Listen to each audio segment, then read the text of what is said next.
প্রায় ১৭ বছর কারাবাসের পর মুক্তি পেলেন বিএনপি ভাইস চেয়ারম্যান ও সাবেক উপমন্ত্রী আব্দুস সালাম পিন্টু।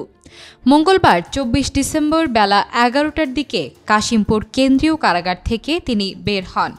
এ তথ্য নিশ্চিত করেছেন কাশিমপুর কেন্দ্রীয় কারাগার part ২-এর jail super Al Mamun.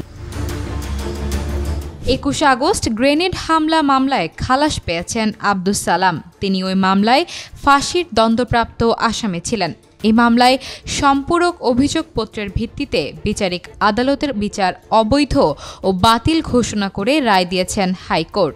বিচারিক আদালতের রায়ের বিরুদ্ধে ডেথ রেফারেন্স নাকচ করে এবং আসামিদের আপিল মঞ্জুর করে ১ ডিসেম্বর এ রায় দেয়া হয়। মঙ্গলবার ২৪ ডিসেম্বর সকালে আব্দুস সালামের জামিনের কাগজপত্র কাশিমপুর কেন্দ্রীয় কারাগারের পার্ট ২-এ পৌঁছালে তা যাচাই বাছাই শেষে অন্য কোনো মামলায় আটকাদেশ না থাকায় তাকে মুক্তি দেওয়া হয়। কারাগারের প্রধান ফটক থেকে স্বজনেরা তাকে নিয়ে যান।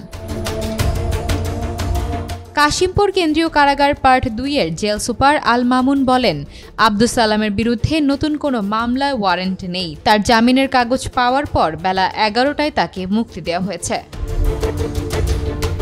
২০০৮ সালের জানুয়ারিতে ২১ আগস্ট গ্রেনেড হামলা মামলায় গ্রেপ্তার হন আব্দুস সালাম পিন্টু। তখন থেকেই তিনি কারাগারে ছিলেন।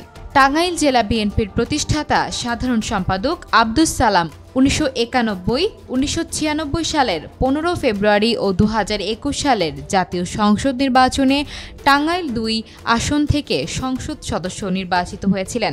২০০১ সালে তিনি শিক্ষা উপমন্ত্রীর দায়িত্ব পান। ২০০৮ সালের জানুয়ারিতে ২১ আগস্ট গ্রেনেড হামলা মামলায় গ্রেপ্তার হন তিনি। তখন থেকেই তিনি কারাগারে ছিলেন। তিনি ২১ আগস্ট গ্রেনেড হামলা মামলায় ফাঁসির দণ্ডপ্রাপ্ত আসামি ছিলেন। বিএনপির মিডিয়া সেল সূত্র জানিয়েছে, কারাগার থেকে মুক্তি পেয়ে আব্দুস সালাম ঢাকায় বিএনপির প্রতিষ্ঠাতা জিয়াউর রহমানের কবর জিয়ারত করতে যাবেন। পরে নয়াপল্টনে দলের কেন্দ্রীয় অফিসে যাওয়ার কথা রয়েছে তার।